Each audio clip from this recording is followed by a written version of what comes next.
Assalamualaikum sahabat cerita, semoga sahabat cerita selalu dalam keadaan sehat. Kali ini saya akan mengurai tentang apa itu fidyah. Fidyah berasal dari kata fada yang berarti menebus atau mengganti. Kegiatan memberi fidyah ini biasanya dilakukan oleh umat muslim ketika bulan Ramadan tiba, dan ini orang yang membayar fidyah ini pun adalah orang-orang yang dikhususkan terkenai hukum untuk membayar fidyah. Adapun waktu pembayaran fidyah adalah selama bulan suci Ramadan, bisa dicicil setiap harinya atau dikumpulkan menjadi satu sehingga dibayarkan ketika akhir bulan Ramadan. Dan orang-orang yang menerima fidyah ini adalah orang fakir miskin, bisa dibayarkan kepada hanya beberapa orang fakir miskin atau bahkan kepada 30 orang fakir miskin. Yang ditegaskan di sini adalah jumlah takaran yang dikeluarkan oleh orang yang fidyah tadi. Sedangkan berbicara tentang jumlah takaran membayar fidyah, yaitu adalah ketika orang tersebut meninggalkan puasa Ramadan secara sengaja atau dengan alasan karena adanya udzur syar'i, yaitu sakit atau menyusui, mengandung, tua renta, bahkan dia tidak sempat mengqadha puasanya sampai bulan Ramadan di tahun berikutnya adalah tidak bisa mengqadha, sehingga orang-orang tersebut itulah yang diwajibkan membayar fidyah. Adapun ukuran membayar fidyah ini untuk masing-masing Imam Hambali, Imam Maliki, Imam Syafi'i, dan Abu Hanifah mempunyai pendapat yang berbeda. Untuk pendapatnya Imam Abu Hanifah bahwasanya membayar fidyah itu besarnya adalah 2 mud atau sekitar 1,5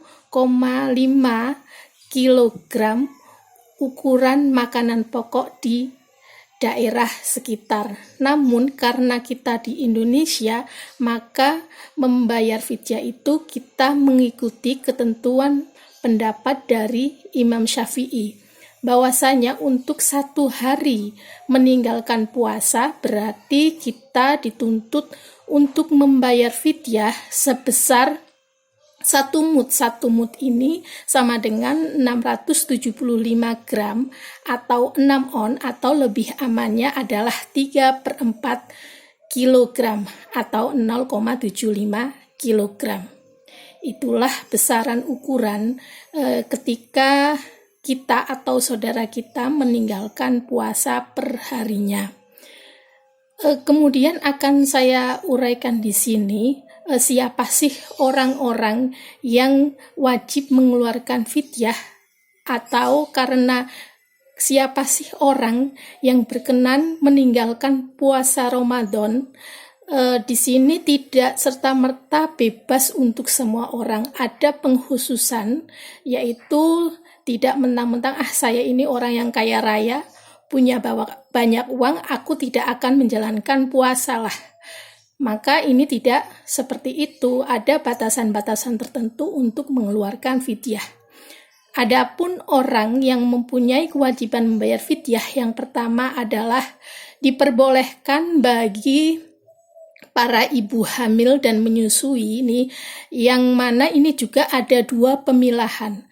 Kalau ibu hamil dan menyusui ini meninggalkan puasa Ramadan dengan sengaja, yang pertama adalah karena khawatir dirinya, sang ibu ini merasa lemas, misalkan merasa lemas sehingga merasa mual kalau diajak berpuasa, terus ibu ini akan sakit-sakitan kalau diajak puasa, sehingga untuk kasus yang seperti ini, meskipun dia mengandung ataupun menyusui, karena khawatir akan ibunya, maka untuk hal ini tidak diwajibkan membayar fidyah. Namun, untuk bagi ibu hamil dan menyusui ini, meninggalkan puasa karena anaknya, karena janinnya, maka inilah yang diwajibkan untuk membayar fidyah. Misalkan, kalau saya tidak berpuasa, saya khawatir bayi saya kekurangan gizi. Kalau saya tidak berpuasa, saya khawatir janin saya akan ada trouble dan sebagainya. Itulah wanita hamil dan menyusui yang bisa masuk kategori membayar fidyah. Dan ada pendapat ulama nih yang berpendapat bahwasanya setelah bayar fidyah tidak perlu mengqadha puasa di hari berikutnya. Namun lagi-lagi kita madhabnya ikut madhab yang Syafi'i. Maka Imam Syafi'i berpendapat bahwasanya meskipun telah membayar fidyah, namun kalau kondisi orang tersebut masih sehat dan masih punya kesempatan untuk mengqadha puasa di hari lain, maka dia masih berkewajiban untuk mengqadha puasa tersebut. Yang kedua adalah golongan orang yang sudah tua renta, dan ini pun ada pemilahannya. Tidak serta-merta usiaku sudah 80 tahun maka tidaklah, toh itu ada keringanan, aku akan membayar fidyah saja, uangku kan banyak. Tidak seperti itu. Uang tua renta yang di sini adalah orang tua yang benar-benar sudah tidak bisa beraktivitas, sudah lunglai sekali kalau beliaunya melakukan puasa. Dan ini bukan masalah umur yang sudah tua, atau yang namanya tua renta itu adalah orang yang sudah tidak punya kemampuan sama sekali. Jadi kalau orang tua yang masih bisa beraktivitas ke masjid, masih bisa healing ke pantai dan sebagainya, itu masih kewajiban berpuasa dan tidak perlu membayar fidyah. Kemudian golongan yang ketiga adalah orang yang sakit dan tidak mungkin sembuh. Bahwasanya orang tersebut sudah ketergantungan obat nih, kalau siang hari tidak minum obat, maka penyakitnya tambah parah dan membahayakan nyawanya. Maka orang tersebut hanya membayar fidyah, tidak punya kewajiban mengqadha puasa. Terus yang terakhir adalah orang yang ketika masih hidupnya belum sempat mengqadha puasa, sedangkan pihak keluarganya tahu bahwasanya orang yang meninggal tersebut masih mempunyai hutang puasa, maka ahli warisnya wajib mengeluarkan fidyah untuk orang yang meninggal tersebut. Jikalau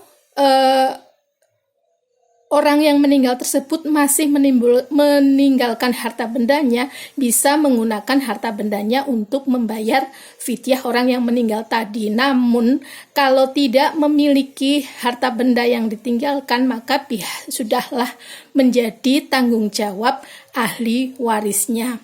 Namun jikalau ahli waris lebih memilih karena tidak mampu membayar fidyah untuk orang yang meninggal, dia lebih mampu untuk mengganti puasa orang yang meninggal tersebut, maka diperkenankan untuk mengqadha puasa si orang yang meninggal tadi tanpa membayar fidyah. Mungkin itu sahabat cerita untuk episode kali ini. Silahkan mau request tentang apa saja, insya Allah akan saya cover di sini. Ingat, yang belum subscribe silahkan subscribe, yang sudah subscribe silahkan like agar video ini terus berkembang. Wassalamualaikum.